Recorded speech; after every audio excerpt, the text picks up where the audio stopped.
Good morning, everyone. I hope all of you, my dears, are doing well.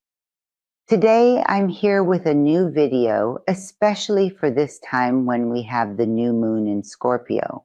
This is a time for internal and external transformation. It's a time to review our own beliefs. Now is a time to make some meaningful changes to our old ways. And this video is about how to prevent toxic people from interfering in our lives. Thank you for being here. Thank you for your lovely comments. Thank you for being a member of my channel. And I am grateful to my higher self who is here, is with me, is within me, and is my guide. I started a lot of videos 2 months ago about cleansing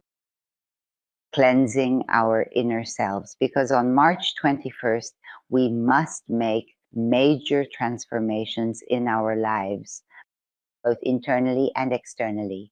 Just as the earth is cleansing itself, we must also cleanse ourselves. For the internal part, there are many videos that exist right here. You can go and listen to them. But today's video is about what's outside of us, meaning a certain group of people who are close to us, because those who aren't close to us, like a taxi driver or the person we buy groceries from or a restaurant we go to, they can't have much of an impact on our lives. But the ones who truly have an impact on our lives are the people who are close to us. They are our close friends, our old classmates, our colleagues at work, and even relatives, friends, acquaintances, and even our children and our parents.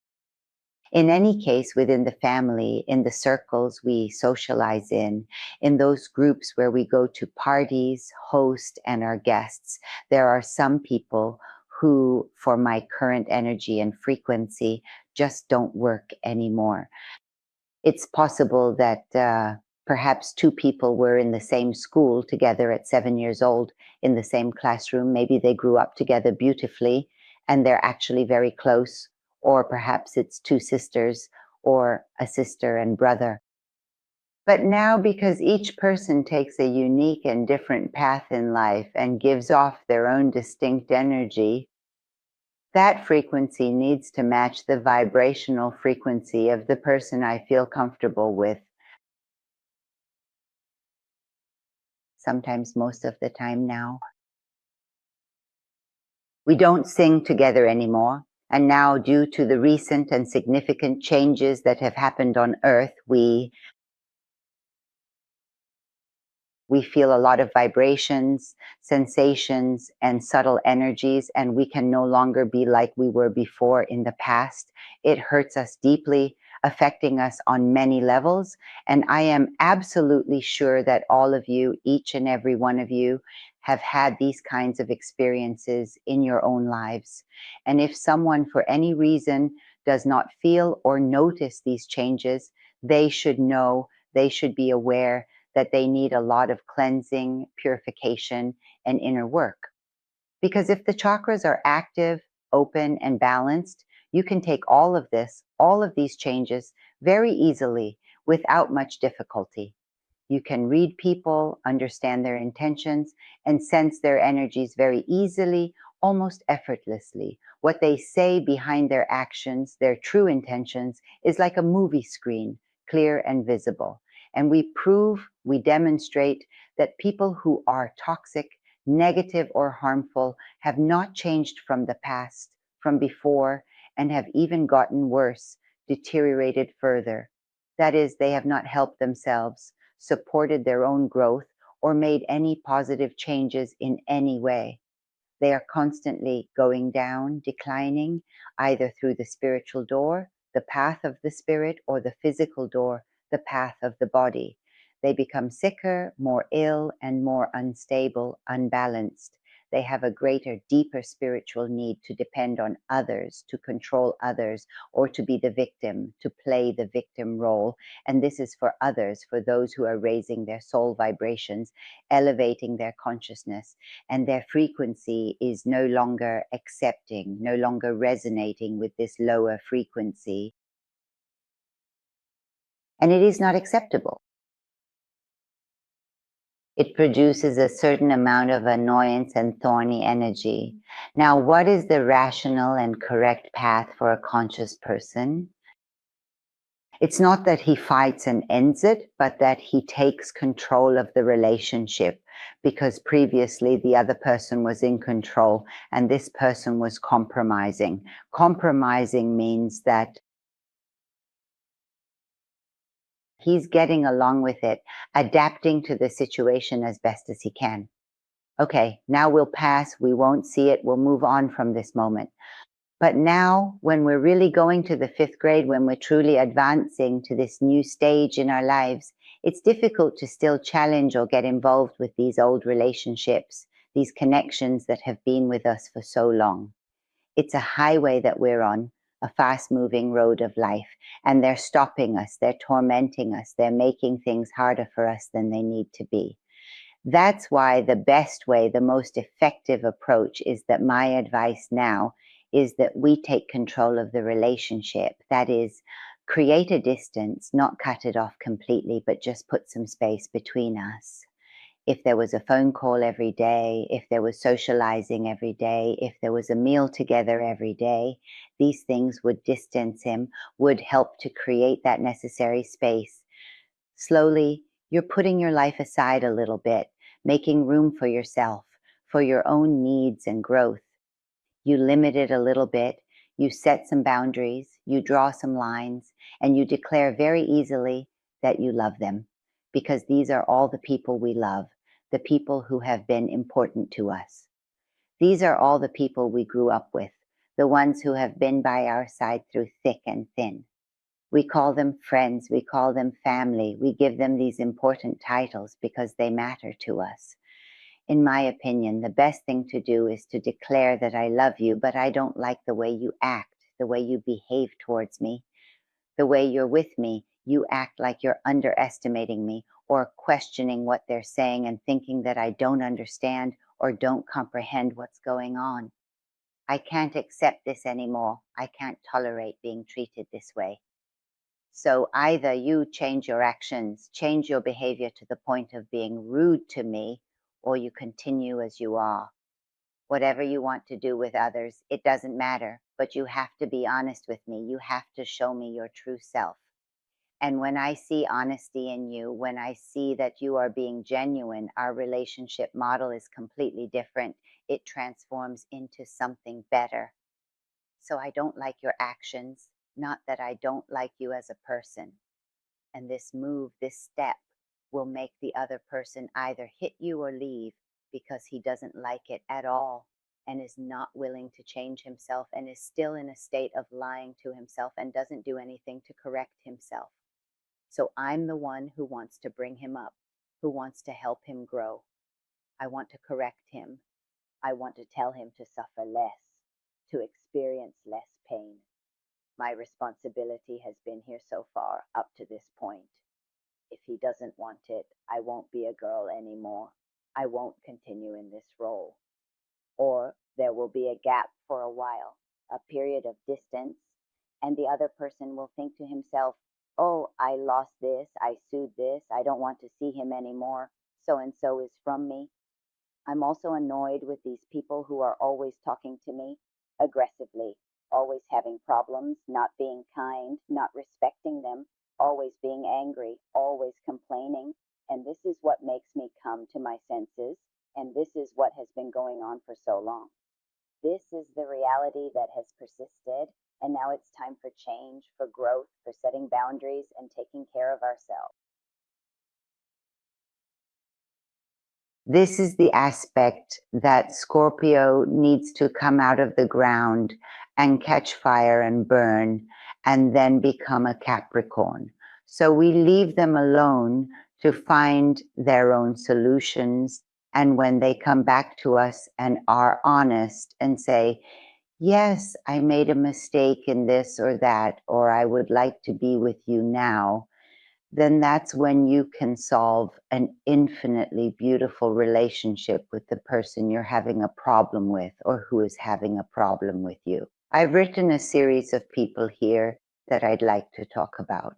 There are people all around us, and if you have these signs in yourself, try to get rid of them. And if you see them in those around you who are dear to you, you will see them. Try to leave it alone for now. It's time for each of us to go within ourselves, send them some personal distance, and let them be within themselves. Let them go and see what is bothering them, because all this time, which is only 4 or 5 months away, is bringing us to awareness, showing us evidence that will make it easier for us to cross this bridge and bring out my new self, my new birth on March 21st with the new me to the world. So the earth, the universe, and all the energies are helping, and we just have to take action ourselves. And this series that I wrote is one of those who do not have spiritual qualities, meaning one day they wake up happy, one day they complain, one day they are sad, one day they laugh unnecessarily.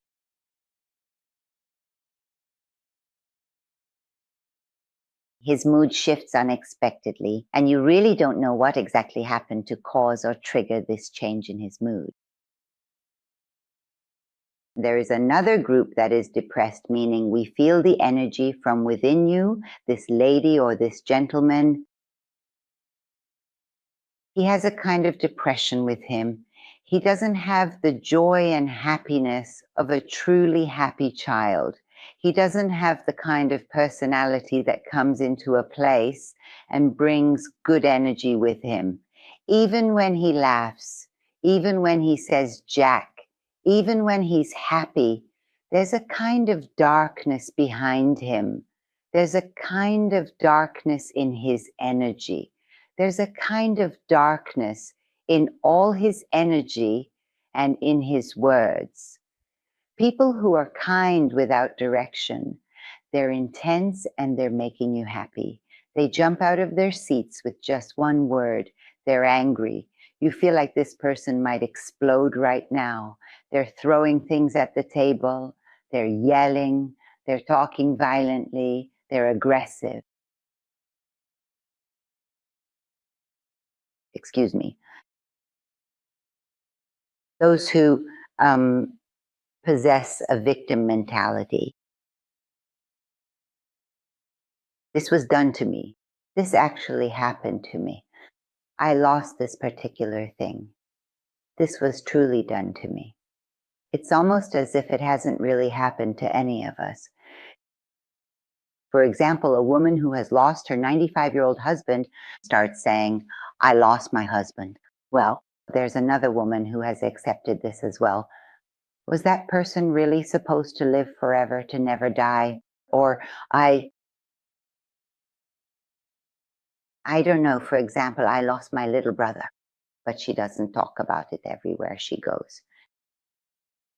But there are people who only say, I'm angry because, for example, I lost such and such friend.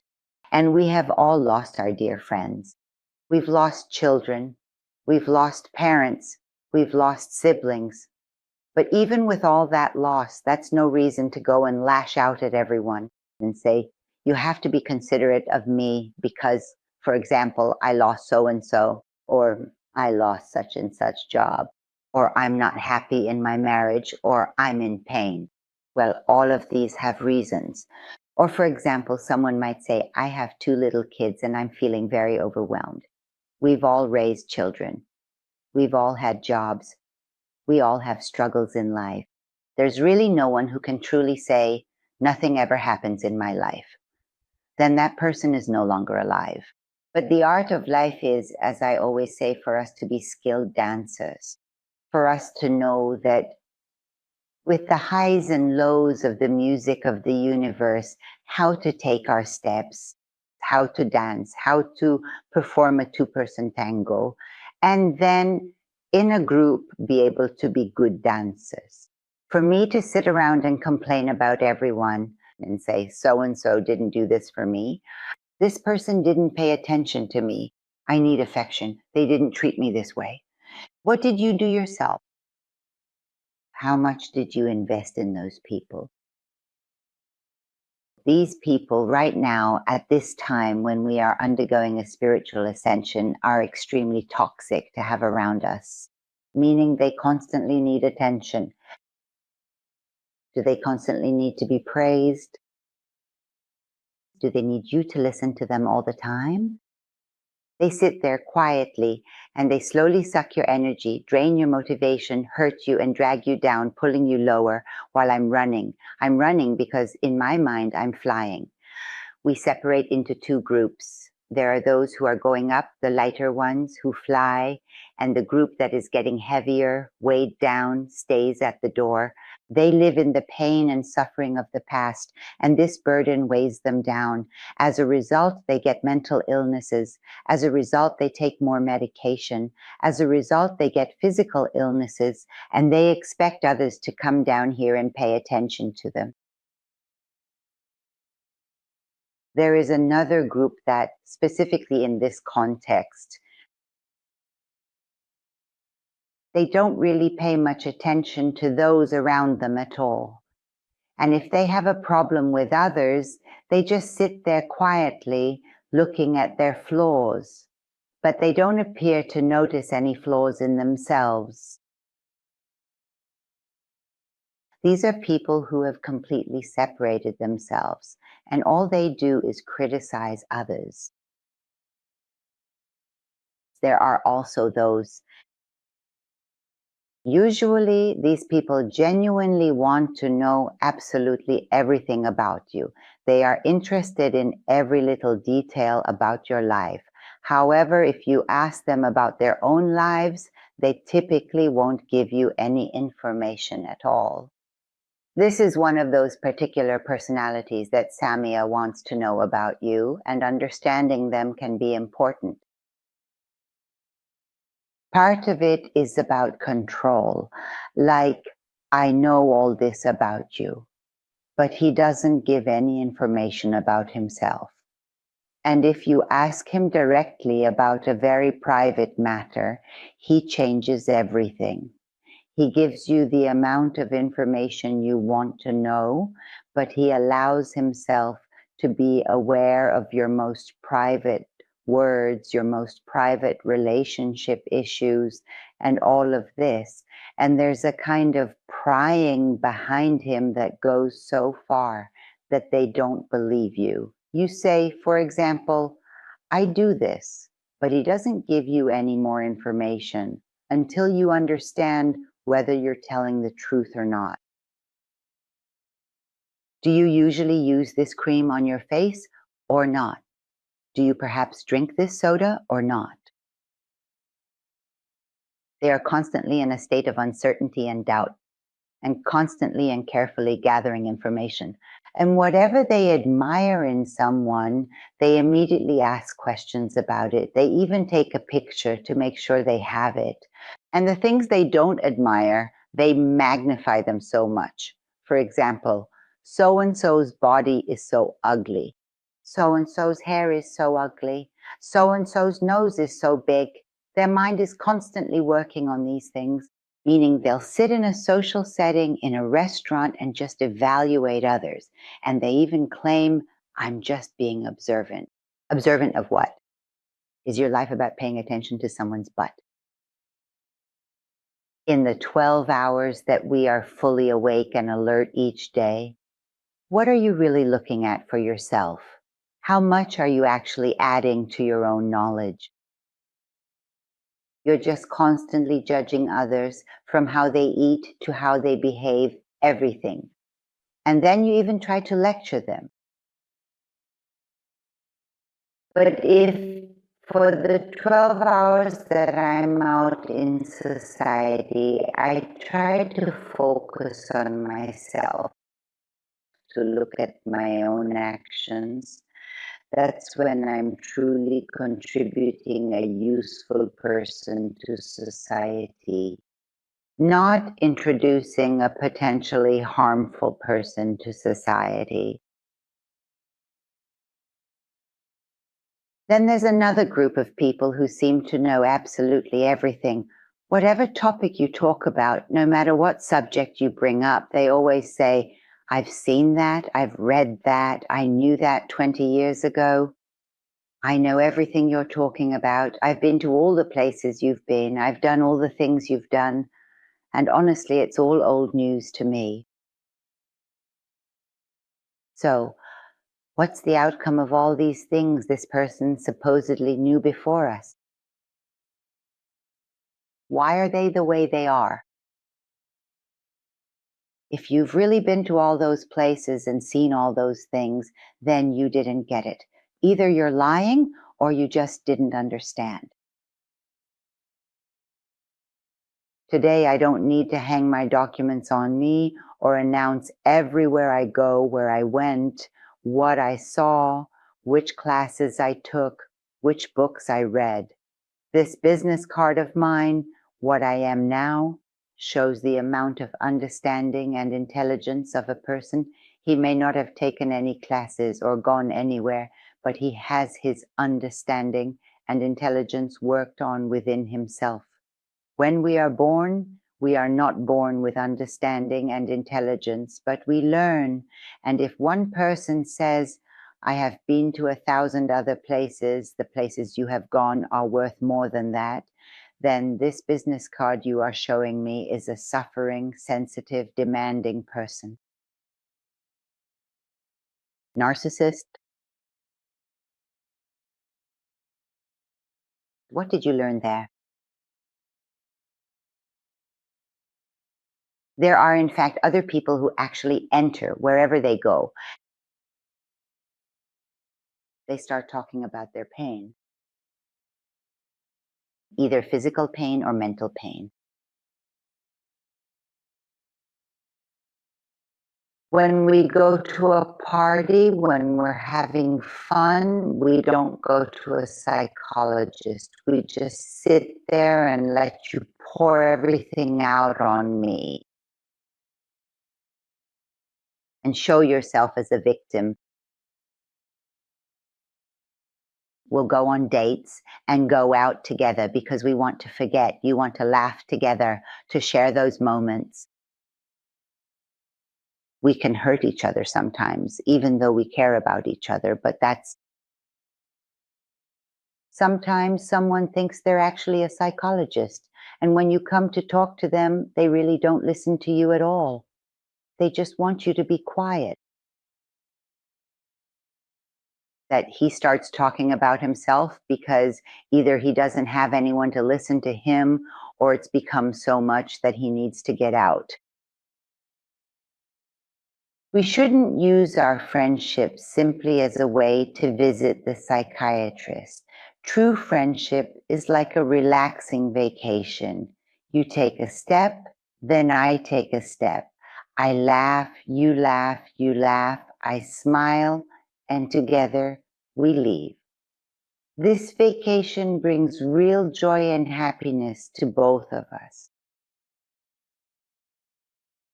Friendship and family relationships are a dance. It's not a one-way street. A one-way street, sooner or later, it might take 50 years, it might take 2 months, will hit an impassable dead end. In relationships, the street is two-way. The dance is for two people. You can't dance alone in society. You have to learn the dance and then join the other dancers. That's what makes for an intelligent, insightful person. Constantly saying me gets you nowhere. People will listen once or twice, but then they lose interest. Then you become one of those people where others think, oh, they're calling. They must want to complain. And these people don't talk about their joys. They are absolutely unwilling to let others know about their happiness. But then you hear from other sources that this man or woman isn't doing so badly after all. They go everywhere and do everything, but they want the people who are kind to them, who love them, to just sit there while they complain. In reality, they drain energy from these people so they can stand on their own 2 feet and go have their fun. And usually, people like this are highly competitive individuals. Deep down, they are often very jealous. They are always in constant competition with others. They want everything for themselves. And seeing someone else with something that seems better than what they have makes them feel uneasy or unsettled. But they approach it cleverly with a friendly facade in order to learn, take, or imitate those things. There are other manners that they have a mysterious mood. You can never truly say that you completely hear or fully understand this person. In every single word, in every thoughtful question, and in every conversation, they always look at you in a mysterious, almost unreadable way, and they seem to have a kind of secrecy, a hidden depth, or a private world to themselves. But they want you to throw literally every single person out.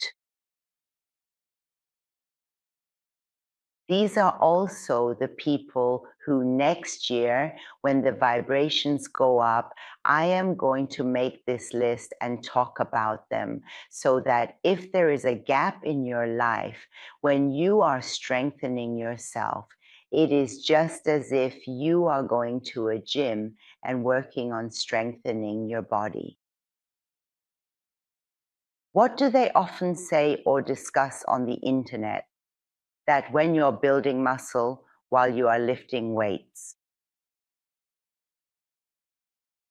you work to improve and strengthen your body, and you do not eat sugar.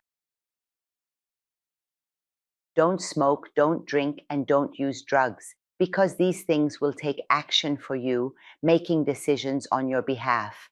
And because we are currently in the process of upgrading ourselves spiritually, as well as harmonizing and aligning our bodies and minds by March 21st. These substances are toxic to us, and these people who encourage such behaviors are also toxic to us. However, when you gain enough inner strength, resilience, and self-control that a sweet drink really will not bother you. You've built up enough muscle and you've become strong. At that point, it doesn't matter. At that point, you know how to manage it. But until you reach that point, right now you are exercising, you are running, you are, and this thing I'm saying about the body, we are doing for our spirit. We are strengthening our spirit. We are connecting to the bodies that we were truly disconnected from. Our relationship was cut off. We are bringing them all together and connecting them. So I don't need someone from the outside to come and disturb my time of silence. There are other people, individuals who are energy vampires. You will never hear a straightforward yes or no from them. They always put you on hold, leaving you wondering if this person wants to or not. Do you want to eat this? They don't say yes or no. Do you want to come here? They don't answer. They don't say yes or no. Okay, yes, well, all right. They won't express any sort of opinion about where they really want to go, even when asked directly, but they also won't admit it. And they act as if, for example, they are doing it for your sake. Whereas these same people, if there's something they don't want to do, there's no way they'll do it. If they don't want to go somewhere, there's no way you can make them go.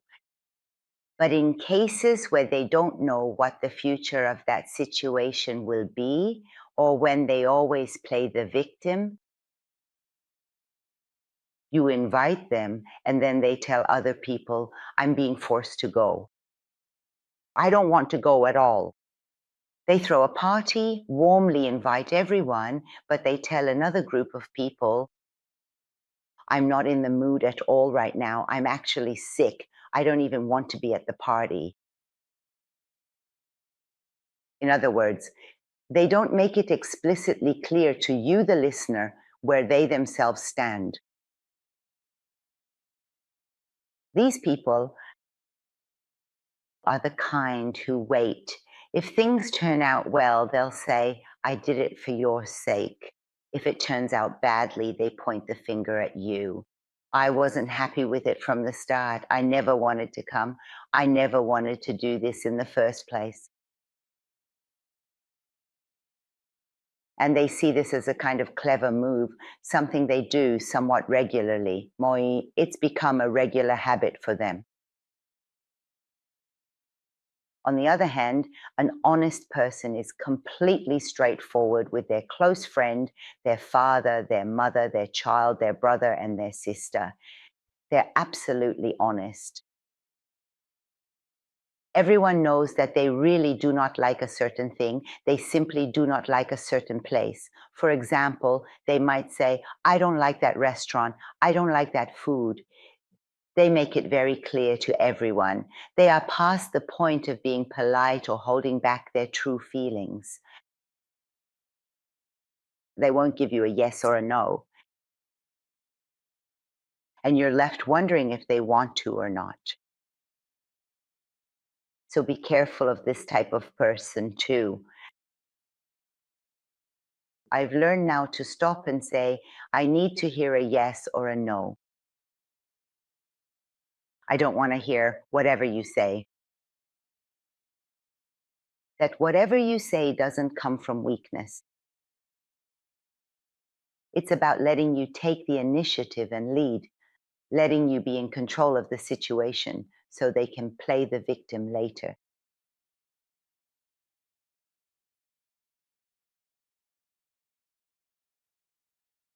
For those who do indeed accept responsibility, we must be sure that they will see the task through to the end without complaining. There are those who step forward because they are controlling, because being a controller actually means this: I don't have control over my own life, so I want to control my surroundings. That's where this controlling behavior comes from, when I'm out of control of myself and I want to control others. As a result, they take responsibility for everything. I'll do it. It doesn't matter at all. I'll handle it. And then they blame you for what they say. They bring it completely under their own control. You didn't do anything to me at all. You didn't help me. I did this. You didn't even know how to attend to me. I did this to make you my servant. You do the work for me. You do this work, put me up there, and I really, truly thank you so much. Thank you. Be careful and keep in mind that if you ever see people like this, those who are taking responsibility for your work, you will likely have to be submissive to the accusations and criticisms that are made against you. This person is extremely insensitive, showing no sense of empathy or understanding at all. This person truly has no sense whatsoever and does not appreciate me in any way. He has no heart, no compassion, and no regard for the impact his actions have on others. If someone accepts responsibility, no one asked you to. And then another one the other way around. They don't like that responsibility, so they put it on you, and then they lie about their own lives. I don't have the situation right now. My child is sick. I have to take care of my father. I myself have been told by the doctor that I have the possibility of getting cancer. I am not infinite at all. I am not physically, I'm devastated. My blood pressure is high. There's a possibility that something is wrong with my body, and I can't accept this responsibility. So, in both cases, once you have identified and separated these characters, you should be able to do everything under one rule with boundaries.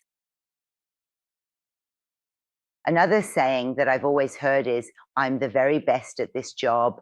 I'm the most beautiful. I'm the absolute best. I make the most money. I'm extremely generous. I'm the best housewife. I'm the best husband in the world. I.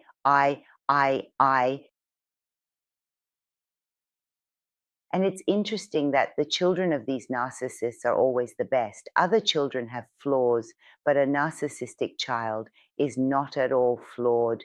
There are no flaws or defects in the child of a narcissist. And everyone says, my children have no flaws at all. Their pain doesn't reach anyone. They have no problems with anyone. Everyone else has problems. These narcissists are very interesting. When they get old, and everyone, perhaps with their own beauty and charm, talks about how much money they made from being a businessman or businessman, how much they were a showman, how much they were a scoundrel, how much they ran a big factory. Now that they're old and don't do anything, I was truly beautiful. I was a fashion model. I used to do such absolutely amazing things, and me. And what's interesting is that these personalities, which we often encounter, especially in various professional settings, such as in business, in commerce, and at work, are very likable, well behaved people. They treat their customers with a smile, with patience and calmness, because that's a short period of time where they are benefiting, meaning they're making money from it. But as soon as that same individual or person leaves work after finishing their shift, then a rabid dog. They become worse. They lash out at everyone around them, at people on the street while they're driving if someone calls them or if an obstacle gets in their way. Their reactions can be sudden, intense, and often unpredictable. When they arrive back home with their spouse, their children, their parents, even with anyone they know loves them, they are so intensely violent that they can't even speak calmly. And they say, I'm tired. I have so much responsibility that I'm tired. The fatigue doesn't come from work because we all work 8 hours. The fatigue comes from having to act so much, to pretend to be happy at work in order to attract that customer. On the phone, I'm laughing with my customer while at the same time I'm fighting at home. But when the customer calls, I'm very calm and composed. And they call these people bipolar, but I don't accept at all that they are bipolar. These are people who know very well what they can get, where they can get it, and when the time is right. When they lash out at those who love them, it's because they are sure of their love. And they think, by doing this, I'm getting service from them. Now they'll take care of me. And I put my energy and focus where I know I can make good money. Most men and women, even those who are considered to be very reputable and highly sociable on the outside, are in reality often quite ill tempered and controlling inside the home. We should exercise caution, at least for these next 6 months, to ensure that we distance ourselves from this type of person, because they are nothing but energy vampires. Now is the time when we must only cleanse ourselves from within. And if, my dears, my lovely friends, you have such traits, even to a small degree, because the things I'm describing are on a scale from 1 to 100, and we all have them to some extent. But if you feel that you have them, you must separate them from yourself. Recognize them and say, I don't want this anymore. And if you see it in those around you, in your loved ones, distance yourself from them for a while. And let's hope and also pray that with this truly powerful and transformative energy, they will be able to correct themselves, that they will find the strength to heal themselves. Because we, from the outside, absolutely cannot in any way help them directly, because they simply won't listen. They don't accept anyone's advice. They themselves have to eventually reach a point where they personally realize, perhaps after some time, I am truly losing everyone. So I have to change my ways. And I can't wear a mask anymore, not even for a moment longer, for the past 20 years, for 5 years, for 10 years, for 30 years, for 50 years. I've been wearing a mask. I was just trying, always trying to please people, to make others happy, to fit in, to be accepted. Or I was lying to myself. I was showing a different face. Currently, at this point in time, it is no longer the time for that. Now is the time when all the curtains fall. All truths will be revealed to everyone. Who is who is truly honest, who has been lying to themselves, who wears how many different masks in different situations with different people. Then there's another group of people, because their own home or living environment unfortunately lacks peace and mutual understanding. They often find themselves feeling dissatisfied or unhappy with their own lives for some reason. And then they enter another home. It could be their sister's house, it could be their brother's house, and they see how happy they are with each other. And at that very moment, they make up an excuse to draw attention to themselves, because for them, oh, without me, look how much they don't pay attention to me at all. My coming and going, my being and not being, has no effect on their happiness at all. So now I have to show myself somehow. Or I start crying to get the attention and sympathy of others. And when you ask them what you're crying about, they don't know what you're upset about. Now they don't know. Or maybe, perhaps, I'm just doing something to avoid facing the lawsuit that happened to me. It's a kind of emptiness, a sort of emptiness in my own home, deep inside myself, that when I go to my loved ones' homes and see that they're okay, this makes me a revolutionary. Now my body and soul start complaining by crying, with outpouring emotion, with deep regret, with a raging storm, or that false determination of mine, the strange determination that is all over my body, that I am no less than anyone else, makes me want to show myself off. Now I'm throwing you all together, and somehow they're cocooning something and driving that group into depression and leaving. So another one like this. They pour their poison on us and take our energy. Be careful. When something like this happens, it's easy for you to continue your conversations, to live normally, to those situations where you sit together, talk quietly, and argue. And most of these good people go through a kind of intimacy, a deep and meaningful connection with someone who is genuinely interested in you, that is, someone who is very dear and precious to you. For example, your loving mother, your beloved and cherished sister, or your child who holds a special place in your heart. They go and get close to that person. And with kindness, because that person is not going to lose their mother or their father over this particular individual. They hear only what they want to hear, not what they are actually hearing. And then your power comes from there, your happiness comes from there, and they will go in private, away from others, to discreetly get some important information from your loved one. And if they cannot take your power, if they are unable to win their affection, they will then try to gradually weaken your power. This so and so person might be my child, the one I have watched grow and cared for, someone who means the world to me. It might be my dear sister, who has shared so many memories and experiences with me, always offering her support and companionship. It might be my father, a man who has guided me, taught me important lessons, and provided unwavering support throughout my life.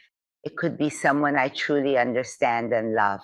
They want to take the foundation they lack, which they see you have, the love that made your life strong with that person. They want to take it, to weaken it. And it's interesting. And the opinions they express about someone you raised, gave birth to, or who raised you as a parent. This is how this person is. Because that mother knows her child so well, with a deep and intuitive understanding that comes from years of close observation and care, she knows her child inside and out, recognizing every little habit, preference, and subtle change in mood. Others' view of your family. I'm telling the truth. This person is like this.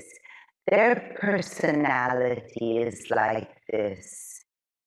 You really can't tell a mother what her child is truly like. When you do this, it's like reading a line from the book of my life, a book I wrote myself. And when you do this, it's as if you've opened the book of my life, a book I wrote knowing every moment, and read a single line from one page. And when you do this, it's as if you've opened the book of my life, a book I wrote myself, knowing the moments of my life, and you've come, opened a book, and read one line from one page. And when you do this, it's as if you've opened the book of my life, a book I wrote myself, knowing the moments of my life, and you've come, opened a book, and read one line from one page. And then, well, you're expressing an opinion about the content of my book, aren't you?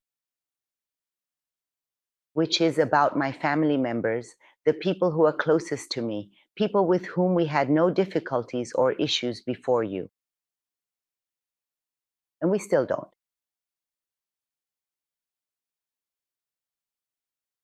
Because it's just like boiling water that is spilling out of a pot, overflowing uncontrollably.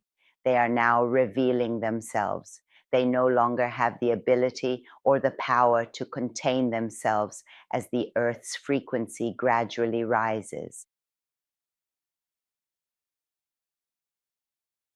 And it's interesting that all of us,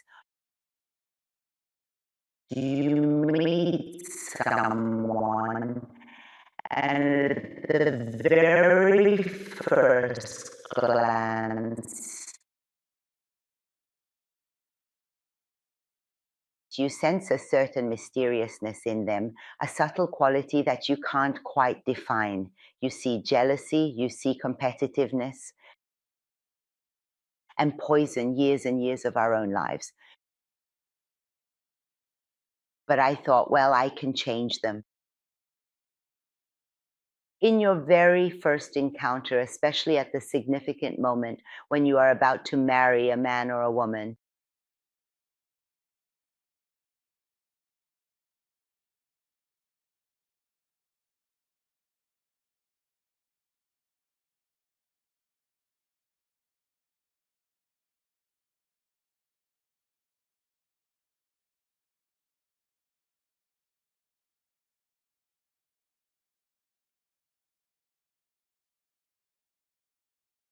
I'm summarizing the world's major issues in 1 hour, aiming to provide a thoughtful overview of the most important challenges we face today.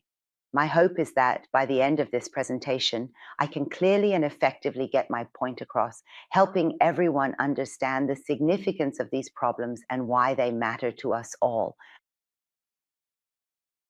We go and marry this woman, and these issues grow, even though I had decided I could change this person. We can't change anyone, and we really shouldn't cut anyone off at all either. And we give and gently interact with them accordingly and truly, truly see them. And we give and interact with them accordingly and truly see them for who they are. Genuinely acknowledge their presence, their feelings, and experiences. We will have no problems in life. The problem arises when we know there's a line we shouldn't cross with someone, but we go past it anyway. And we say, maybe this time it will be different. And then we become intimate. And then we form an attachment.